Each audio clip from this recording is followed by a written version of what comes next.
엄마 낙타하고 아기 낙타하고 둘이 이제 대화를 나누는 겁니다. 모든 아기들은 호기심이 있죠. 이 아기 낙타가 궁금해서 질문합니다. 엄마, 우리 등에는 왜 이렇게 혹이 있어? 아주 좀 불편해. 이 혹이 왜 있어? 묻습니다. 엄마가 대답합니다. 사막을 지날 때 물이 많이 부족한데 물을 저장하기 위해서 이 혹이 있는 거란다. 아, 그렇구나. 또 질문합니다. 엄마, 우리 눈썹 왜 이렇게 수북해? 우리 눈썹 왜 이렇게 못생겼어? 대답합니다. 사막을 지날 때 모래바람이 우리 눈을 찌르니까 이 눈썹이 그것을 막아준단다. 오, 그렇구나. 엄마, 우리 발은 왜 이렇게 못생겼어? 굽이 하나도 갈라져 있지 않아서 불편해. 우리 발이 굽이 갈라져 있지 않은 까닭은 사막을 지날 때 모래에 빠지지 않도록 하기 위함이란다. 와우. 사막을 지날 때 물을 저장하기 위해서 혹이 있고, 사막을 지날 때 모래바람에 눈이 찔리지 않기 위해 눈썹이 있고, 사막을 지날 때 모래에 빠지지 않도록 발굽이 갈라져 있지 않고. 그런데 엄마, 우리는 왜 동물원에 있는 거야?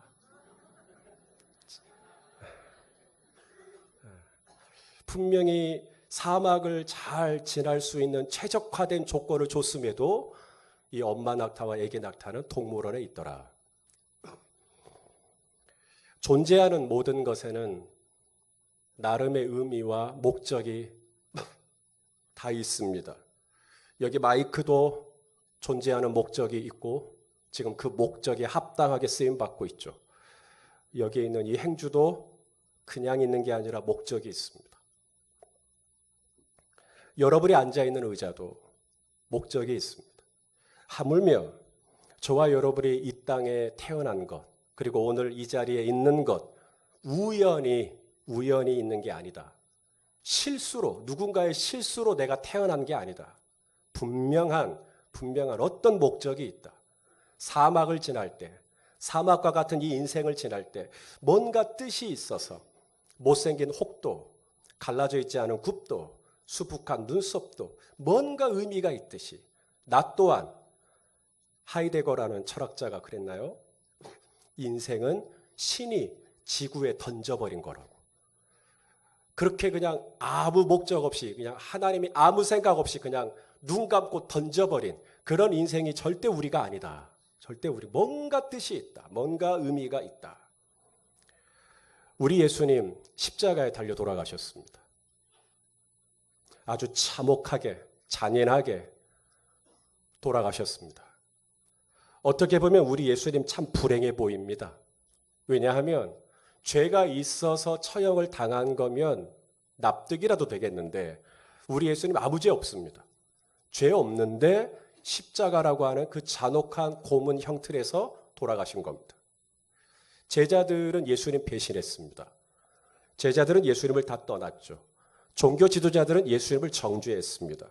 로마의 군사들은 예수님의 옷을 벗겨 채찍을 가하고 손과 발을 못 박아 버렸습니다. 누가 그 인생에 박수를 칠 수 있으며 누가 그 인생을 흠모할 수 있겠습니까? 온 몸이 찢겨진 채 십자가 위에 매달려 있는 그분을 보면서 누가 칭찬할 수 있겠습니까? 그런데 참 놀라운 건 우리가 볼 때는 너무나 불행해 보이는 자리요. 우리가 볼 때는 정말 비극의 자리요.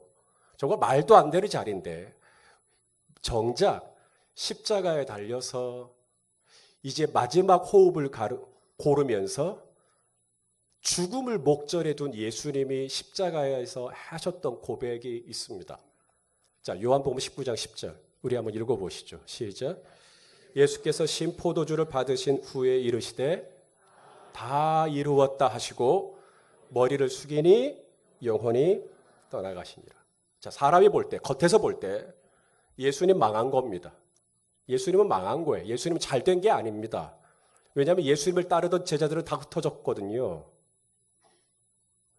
예수님 편에 남은 사람은 아무도 없거든요.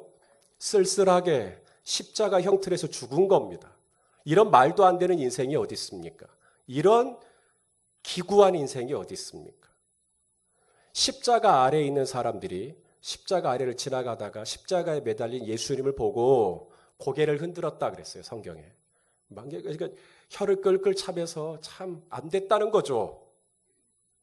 그런데 사람들은 그 인생을 보면서 참 안 됐다, 참 비극이다, 참 불행하다, 불쌍하다, 우리는 그렇게 얘기하는데 정작 십자가에서 예수님은 다 이루었다. 다 이루었다라고 말씀하시는 거죠. 뭘 다 이뤘다는 걸까요? 우리 예수님은 오래 살지 않았어요. 예수님이 십자가에서 죽으셨을 때 불과 30대 초반입니다. 얼마나 꽃다운 나이입니까? 이제 좀 인생에 있어서 뭔가 좀 해볼 만할 때, 24살밖에 되지 않은 청년이 컵라면 몇 봉을 남겨놓고 죽었다. 그래서 우리는 지금 너무나 안타까워하고 애도하고 있지 않습니까? 예수님 이제 뭔가 좀 해보려고 하는 그 나이, 우리가 볼 때는 이 30대 초반, 이제 뭐 좀 하시겠구나. 근데 그때 죽으셨어요. 예수님의 인생을 누군가는 미완이라고 얘기합니다. 완성되지 않았으니까. 그런데 놀랍게도 예수님은 십자가에서 다 이루었다. 다 이루었다. 우리가 볼 때 그 자리 부끄러운 자리입니다. 마지막 남은 속옷까지 다 벗겨서 제비 뽑혔으니까. 부끄러운 자리, 수치스러운 자리, 모욕적인 자리. 그런데 예수님은 그 자리가 영광을 받으시는 자리. 우리가 볼 때 그 자리는 실패의 자리입니다. 왜냐하면 제자에게 팔리고 제자가 모른다 그러고 제자들이 다 흩어지고 실패한 거죠. 남은 게 사람이 없으니까요. 하지만 우리 예수님에게 그 자리는 바로 사탄의 머리를 짓밟는 승리의 장소, 영광의 장소. 우리가 볼 때 그 자리는 저주의 자리입니다. 나무에 달린 자마다 저주받은 자라 할 것이요. 그래서 그 자리는 저주받은 자리입니다. 그런데 우리 예수님에게 그 자리는 성소의 휘장을 찢고 죄인인 우리가 하나님 앞에 나아갈 새롭고 산 길을 여는 놀라운, 우리에게는 저주의 자리인데 예수님은 그 자리가 축복의 자리였던 거죠. 미완의 자리가 아니라 완성의 자리요, 실패의 자리가 아니라 승리의 자리요, 수치의 자리가 아니라 영광의 자리요. 그 자리는 저주의 자리가 아니라 휘장을, 당신의 몸을 찢듯 휘장을 찢어 죄인에게 아버지께로 나아올 수 있는 길을 열어놓으신 승리의 자리라고 하는 이 놀라운 역설. 히브리서 기자가 그래서 이렇게 얘기를 합니다. 자, 히브리서 12장 2절 읽어보시죠. 시작. 믿음의 주여 또 온전하게 하시는 이인 예수를 바라보자. 그는 그 앞에 있는 기쁨, 그 앞에 있는 기쁨, 십자가 앞에, 십자가 너머에 있는 기쁨을 보면서 십자가를 참으셨대요.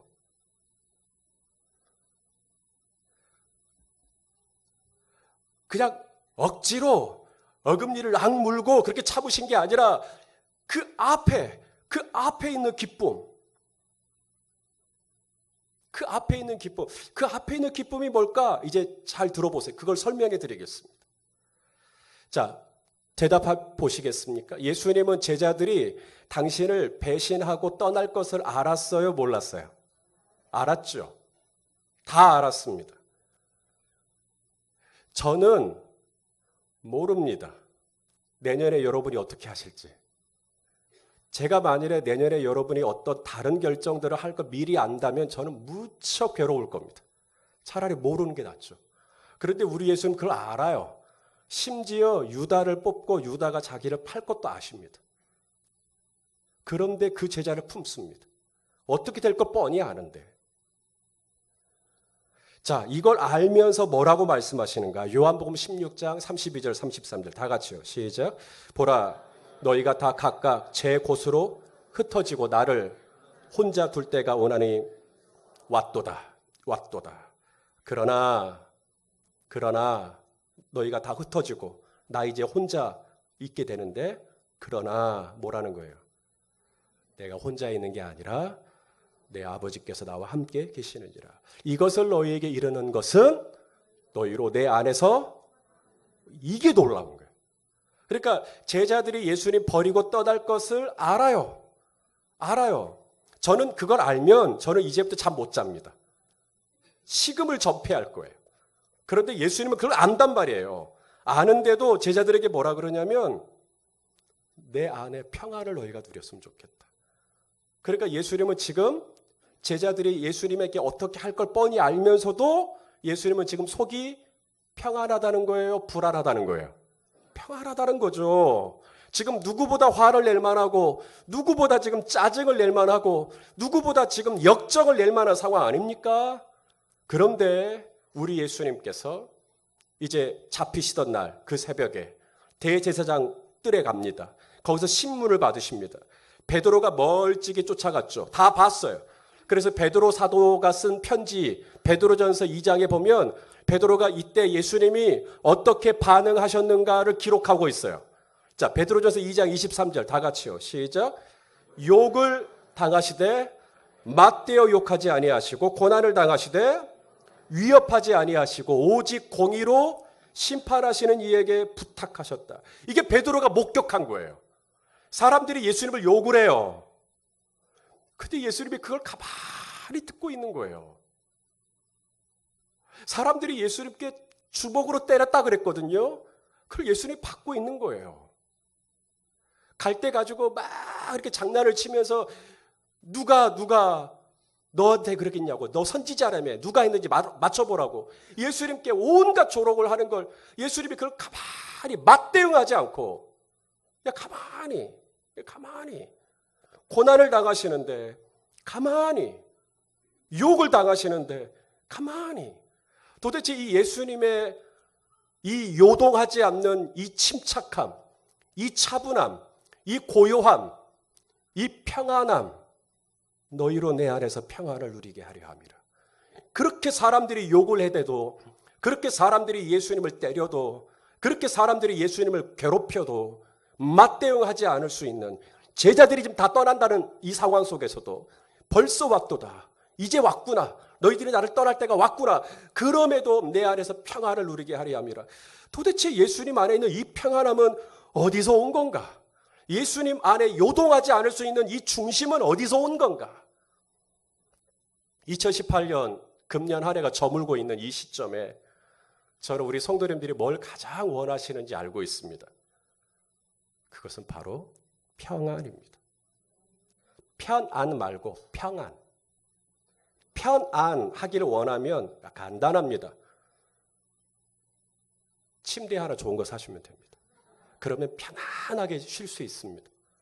그런데 평안은 제 아무리 쿠션이 좋은 매트리스 위에서 자도 평안은 내가 평수가 넓어진 아파트로 이사를 가도 평안은 CC가 높은 자동차를 타도 그건 평안하고 상관없습니다.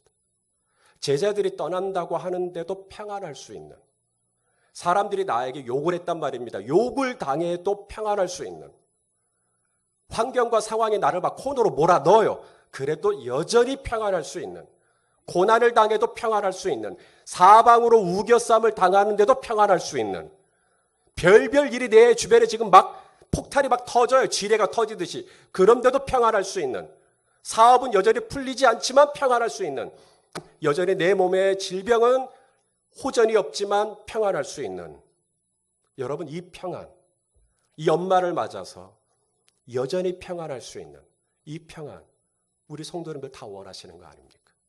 이 평안 나는 어디서 얻을 수 있을까요? 예수님이 정말 평안하기 어려운 그 상황 속에서조차 평안할 수 있었던 그 평안의 비밀 어디서 오는 걸까요? 오늘 그 이야기를 좀 하고 싶습니다. 자, 오늘 본문 38절부터 시작하도록 하겠습니다. 자, 38절 말씀 같이 읽죠. 시작. 이르시되 우리가 다른 가까운 마을들로 가자. 거기서도 전도하리니 내가 이를 위하여 왔노라 하시고. 자, 저를 따라서 해 주십시오. 내가 이를 위하여 왔노라. 다시 한번요.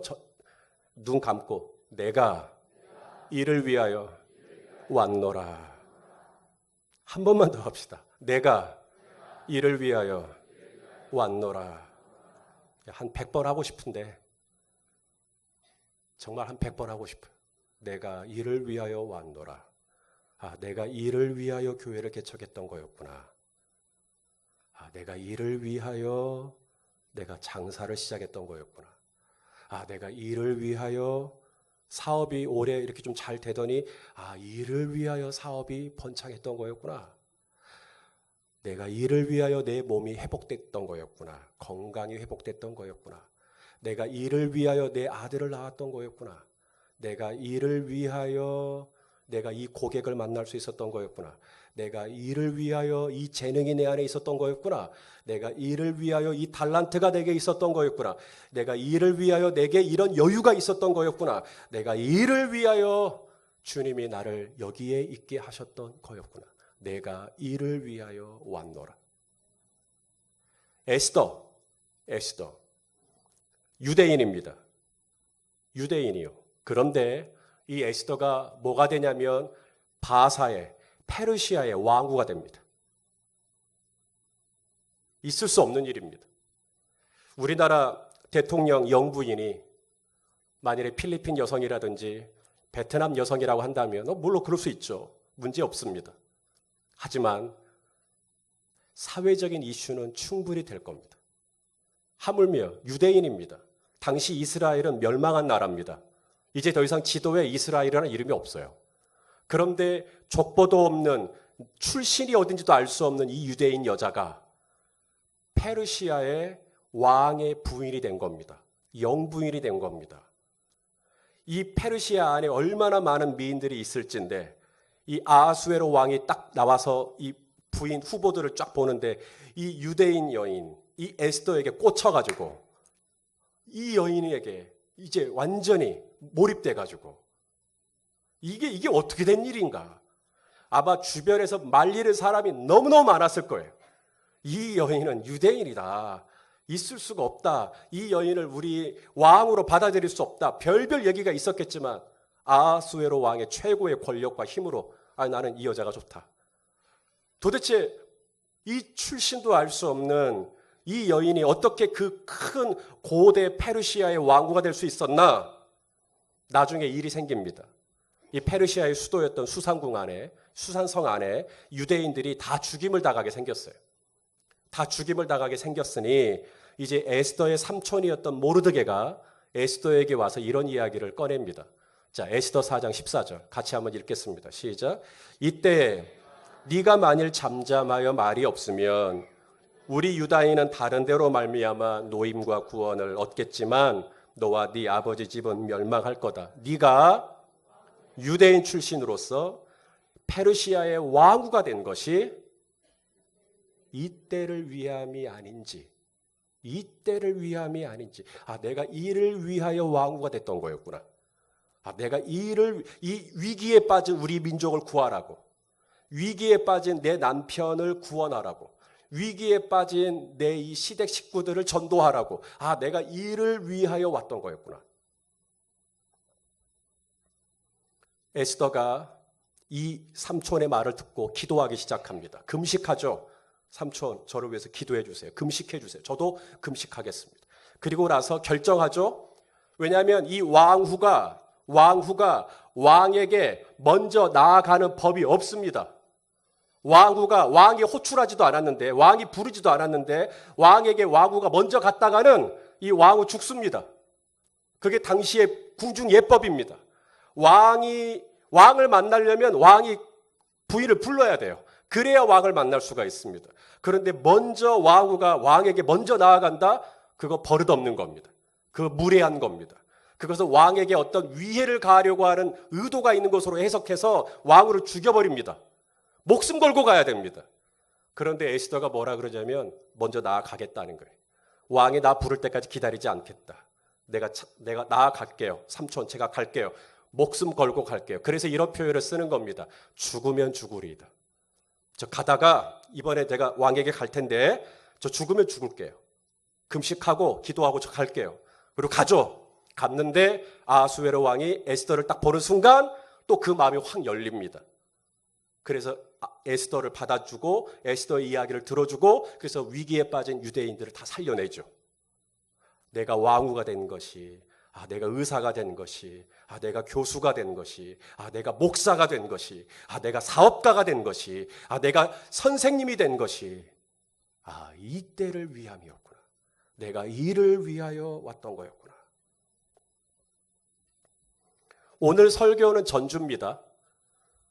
진짜 제가 하고 싶은 설교는 다음 주입니다. 그런데 제가 다음 주에 나눌 이 메시지는 오늘 이 설교가 기본으로 깔리지 않으면 안 돼요. 그래서 제가 오늘 이 설교를 하는 겁니다. 오늘 설교는 이겁니다. 내가 이 땅에 있는 것이, 오늘 내가 이 아침에 눈을 뜬 것이, 오늘까지 내 생명이 연장되고 있는 것이, 오늘 내가 이 공동체 안에 있는 것이, 그리고 내가 오늘 이 가정에 있는 것이, 그리고 내가 오늘 이 직장을 있는 것이, 오늘 내가 이 사업을 하는 것이 우연히 어쩌다 보니까 먹고는 살아야겠길래 그냥 궁여지책으로 어쩌다 보니까 여기 있는 게 절대 그게 아니고 분명 하나님의 뜻이 있다. 분명 하나님의 계획이 있다. 분명 하나님이 이를 위하여, 이때를 위하여, 이것 때문이구나 라고 하는 하나님의 분명한 목적과 뜻과 계획이 있구나. 이걸 확신하시면 다음 주 설교가 들릴 거예요. 그런데 이게 뭔 말인지 잘 모르겠으면 다음 주 설교를 제가 아무리 천사같이 해도 뭔 말인지 받아들이기가 쉽지 않으실 거예요. 그래서 저는 이것만 얘기하려고 오늘, 이 얘기만 하려고 오늘 이 한 시간을 쓴 거예요. 다시 한번 저를 따라서 해주십시오. 내가 이를 위하여 왔노라. 자, 이제 눈을 감고 시작. 내가 이를 위하여 왔노라. 내가 이를 위하여 왔노라. 우리 예수님 죽으실 때 불과 나이 30대 초반. 그런데 예수님은 다 이루었다. 제자들이 다 떠났는데도 다 이루었다. 사람들이 예수님께 욕을 하는데도 다 이루었다.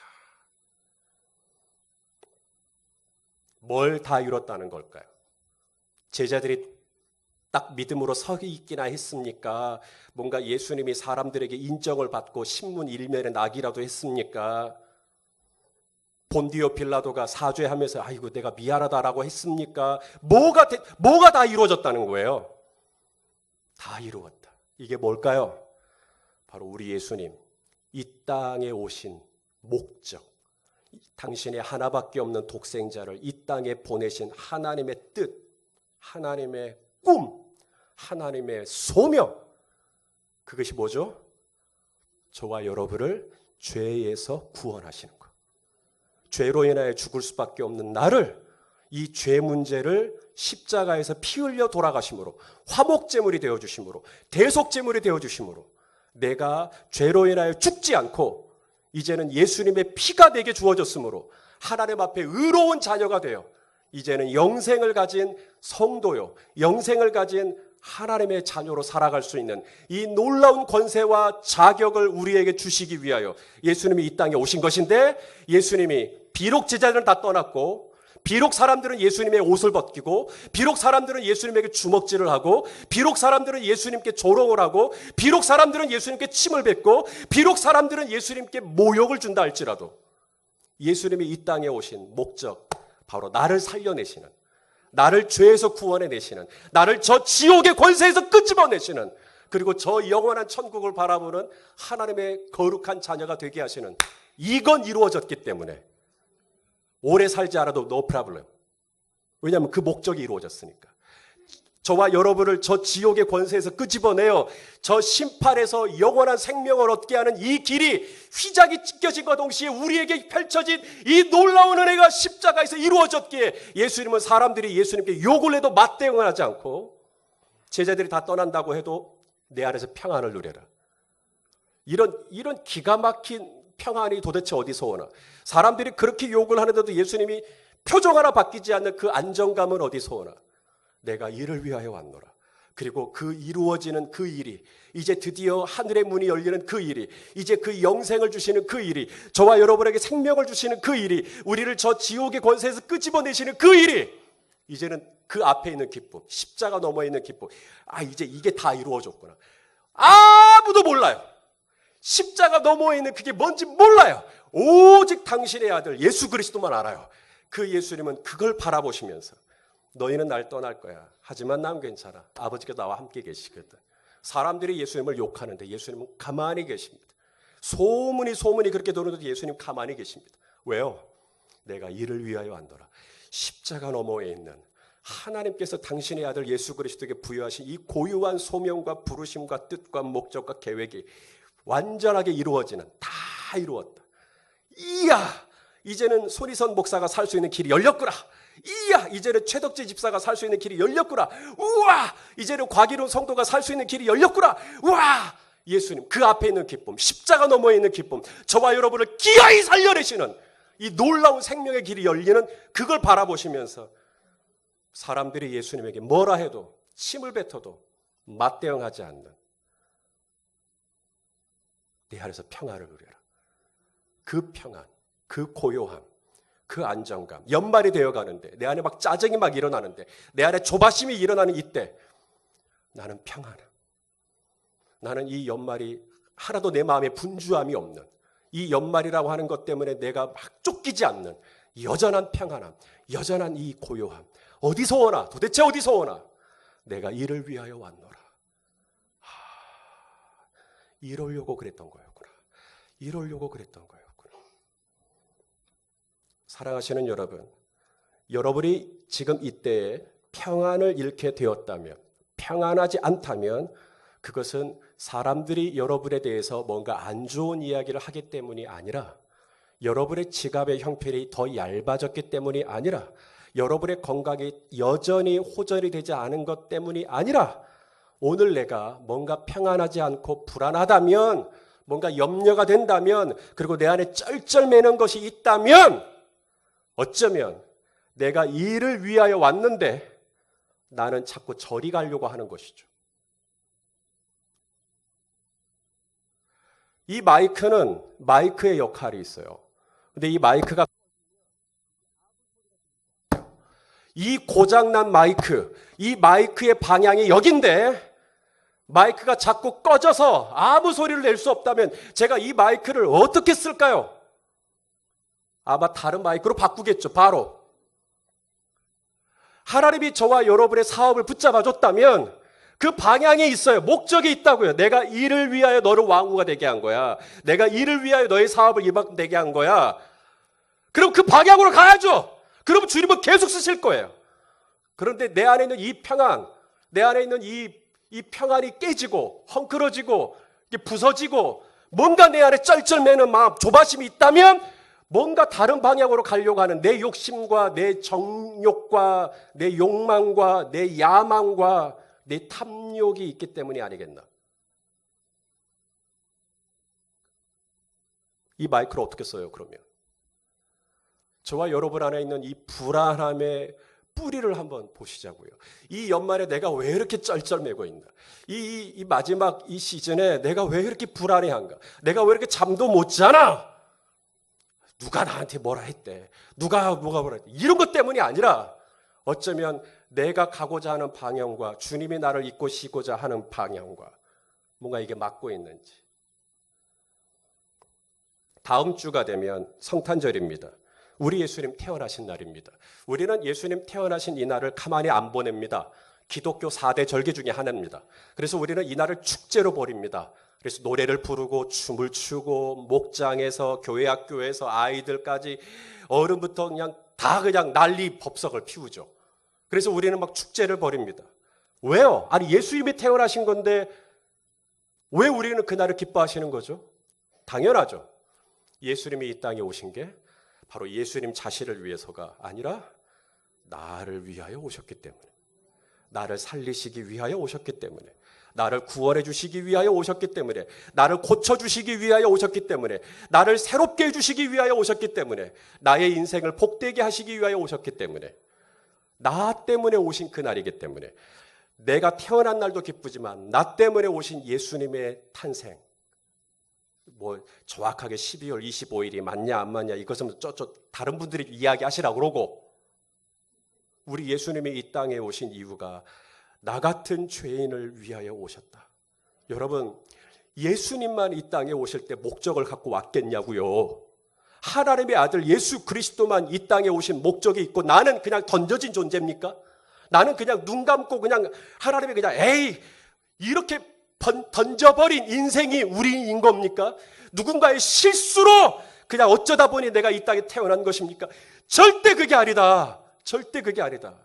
예수님이 이 땅에 오신 목적, 에스더가 왕위에 오른 목적, 저 소리선 목사가 14년 전에 연립배대교를 개척하신 목적, 분명 하나님의 뜻이 있고 분명 하나님의 계획이 있듯 저와 여러분도 우연히 오늘 내가 이 일터에서 일하는 게 아니라 분명히 하나님이 뭔가 하실 일이 있어서 내가 이 때를 위하여, 내가 이 일을 위하여 내가 이 일을 하고 있는 거구나. 여러분, 이 확신, 이 믿음, 이 신뢰를 갖게 되시기를 바랍니다. 저에겐 조카가 한 명 있습니다. 물론 조카가 많이 있어요. 그런데 저에게 하나밖에 없는 여동생의 둘째 아들 이야기입니다. 그는 태어났을 때 600g이었어요. 1kg도 600g, 그냥 주먹 한 줌, 조사나였습니다. 태어나자마자 인큐베이터에 들어갔습니다. 엄마의 젖을 물리기도 전에 이 아이는 온몸에 주사바늘을 꽂았습니다. 삼성병원에서는 죽을 수 있다 그랬어요. 마음을 준비하라 그랬어요. 죽을 수도 있다고 저도 생각했어요. 그런데 이 아이가 살아버렸어요. 살긴 했지만 지금 걷지 못합니다. 말도 어눌합니다. 지능이 약간은 떨어집니다. 제 힘으로 앉고 서는 것조차 힘든 이 아이. 지금은 겨우 뭘 잡고 일어나긴 해요. 그런데 여전히 자유롭게 앉거나 자유롭게 서거나 자유롭게 걷거나 자유롭게 자신의 의사를 소통하지는 않습니다. 여러분, 이 아이가 무엇을 위해 이 땅에 왔을까요? 내가 이를 위하여 왔다며요. 내가 이를 위하여 태어났다며요. 이 600g 한 줌밖에 되지 않는 이 아이가 도대체 뭐하러 왔을까요? 스스로 앉고 일어서는 것조차 힘겨운 이 아이가 도대체 무엇을 위해 존재하는 걸까요? 저희 교회에 강승일 목사님이 계셔요. 부목사님이십니다. 강승일 목사님에게도 조카가 있죠. 엄밀히 말하면 처조카입니다. 사모님의 조카죠. 이 아이가 아픕니다. 희귀병입니다. 희귀병이란 말 아시죠? 이게 어떻게 처방을 할 수가 없어요. 어떻게 고칠 수가 없어요. 수술을 벌써 몇 번을 하고 더 이상 악화되는 것을 막기 위해서 아주 지독한 약들을 씁니다. 어른도 견디기 힘든 주사바늘을 이 아이가 꽂아야 됩니다. 강 목사님은 지금도 이 조카 이야기만 하면 눈물을 흘리십니다. 이 연약한 아이, 이 병약한 아이, 이 아이는 왜 있는 걸까요? 이 아이는 이제 좀 이렇게 좀 뭐 건강해가지고 이 아이가 자전거도 타고 다니고 인라인 스케이트도 타고 다니고 퀵보드도 타고 다니고 엄마 아빠한테 떼쓰면서 나 이거 사주라 저거 사주라 이럴 수 있는 아이가 침대에 누워서 지금도 사람 피부 접촉하면 안 되니까 고립돼서 그렇게 살아갑니다. 이 아이는 도대체 무엇을 위하여 있는 걸까요?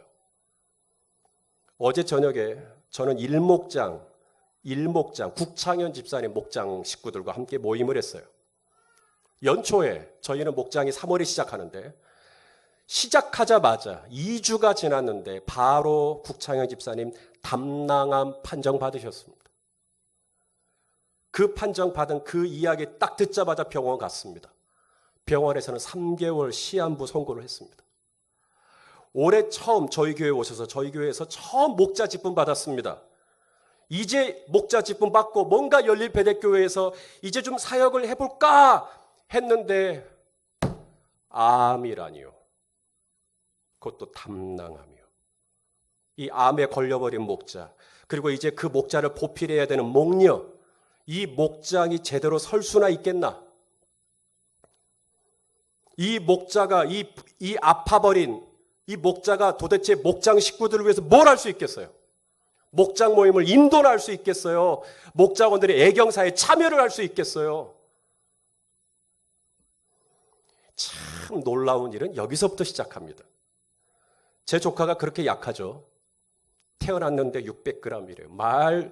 할 말을 잃었어요. 제 여동생의 아이인데 햄버거를 먹다가 갑자기 배가 아파서 갔는데 얘가 태어나 버린 거예요. 그 기가 막힌 이야기를 듣고 저희 네 형제를 비롯하여 알고 있는 모든 사람들이 기도하기 시작합니다. 얼마나 간절히 기도하는지, 얼마나 깨어서 기도하는지, 매일같이 아침에 눈 뜨면 살았을까 죽었을까가 걱정이에요.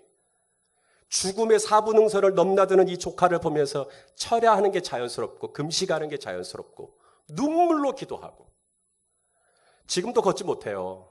자유롭게 외삼촌 오셨어요 하면서 저에게 다가오지만 자유롭지 못합니다. 의사표현 서툽니다.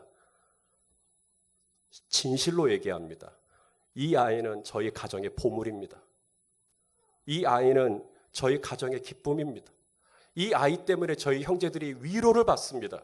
엊그저께죠. 지난 11일 날, 화요일 날 저희 가족 밴드가 있거든요. 저희 가족들도 흩어져 있으니까. 근데 이 밴드에 이 아이가 글을 자주 올려요. 이 지난 화요일 날 최근에 올라온 글 하나를 여러분에게 읽어드리려고 합니다.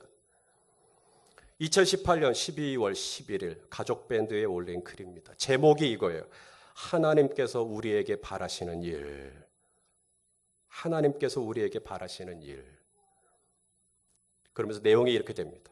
하나님을 믿는 자에게 모두 한 사람 한 사람에게 더 풍요롭고 좋은 열매를 주실 줄로 믿습니다.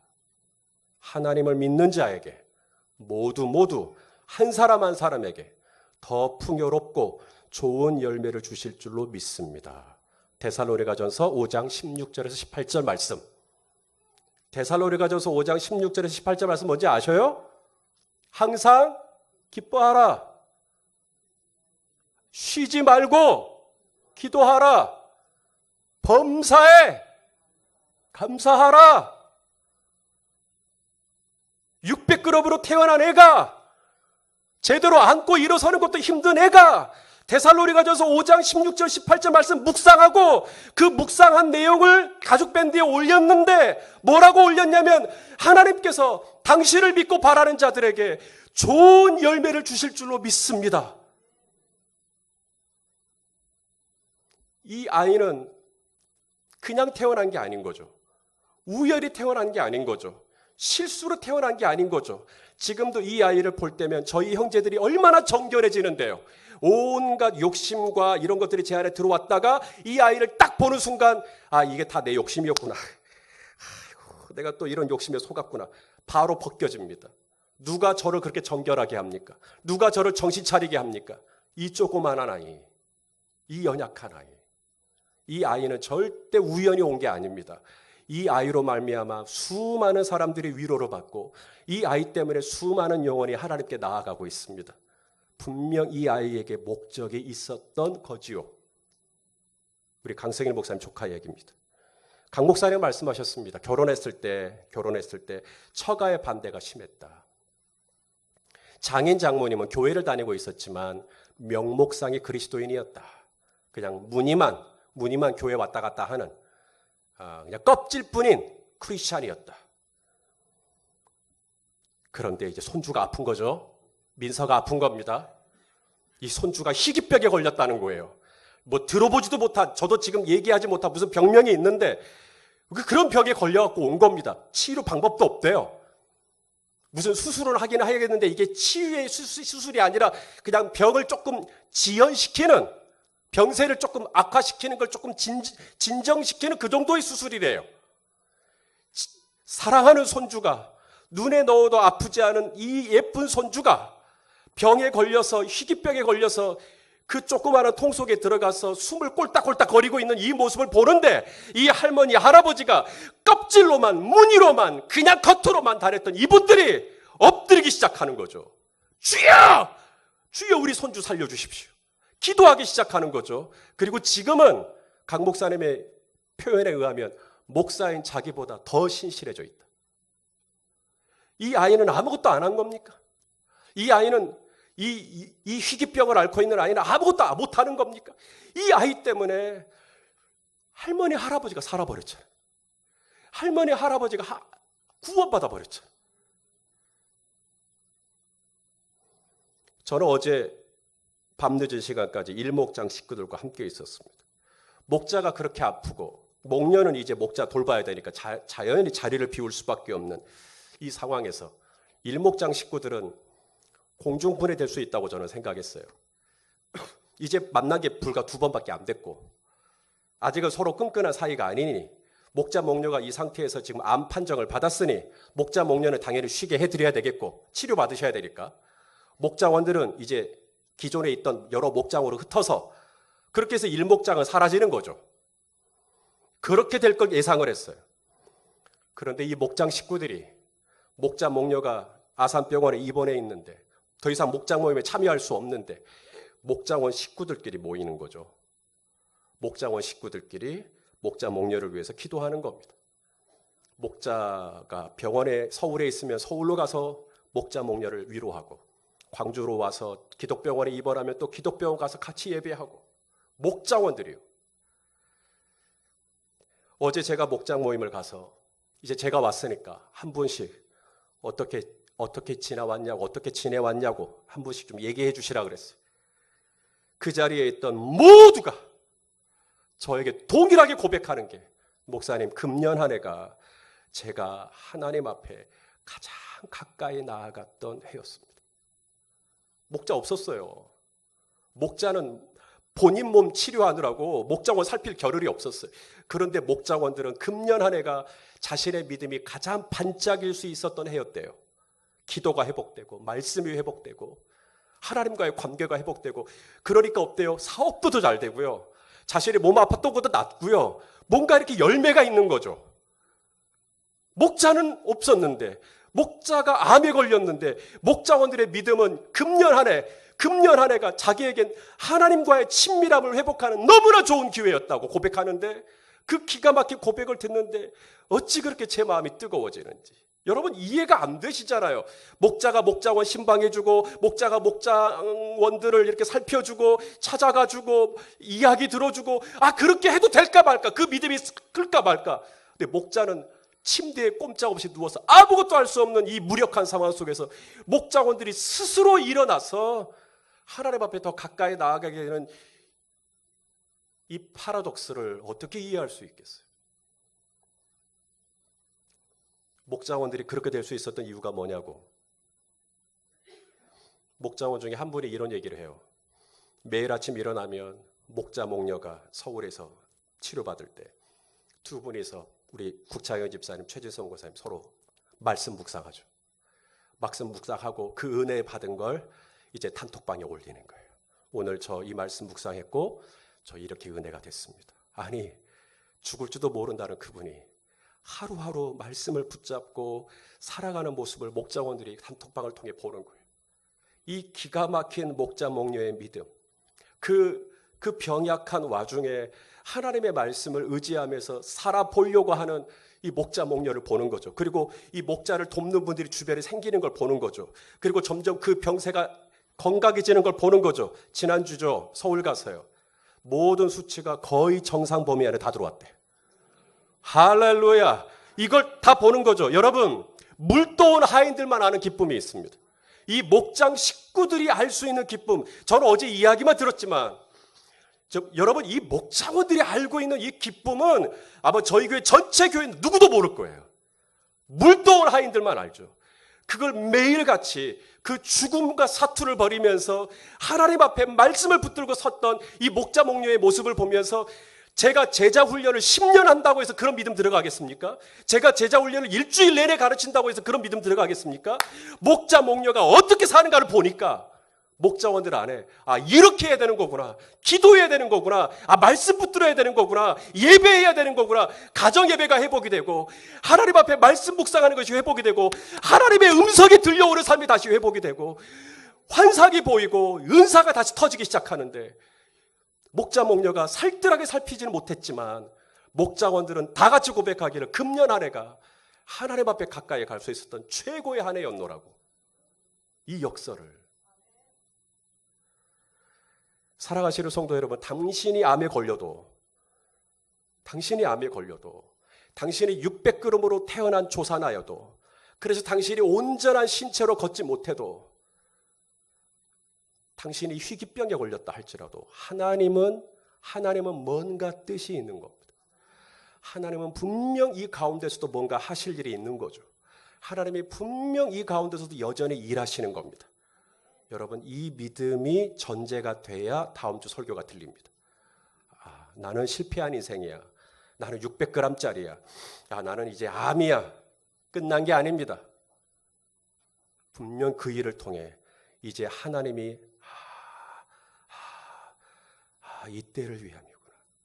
하나님께서 나는 약해졌지만, 나는 무너졌지만 그것과 상관없이 하나님은 놀랍게 일하실 것이며, 실수 없는 하나님은 당신의 뜻과 계획과 목적을 분명히 저와 여러분의 삶을 통하여 이루어 가실 것임을 믿으실 수 있기를 바랍니다. 이 믿음이 있는 자에게 복이 있을지어다. 나는 우연히 있는 게 아니구나. 실수가 아니구나. 내가 어쩌다가 오늘 이 자리에 있는 게 아니구나. 하나님의 뜻이 있구나. 뭔가 하나님이 있으실 게 있구나. 그 하나님의 뜻을 확신하고 그 하나님의 소명을 확신하고 그 믿음 안에 든든히 서시는, 흔들리지 말고 사람들이 욕한다고 맞대고 가지 말고, 네가 나를 욕해야 맞대고 가지 말고, 거기서 따지지 말고 막 욕을 해도 평안할 수 있는 이 평안. 왜요? 뭔가 하나님이 하실 일이 있겠다.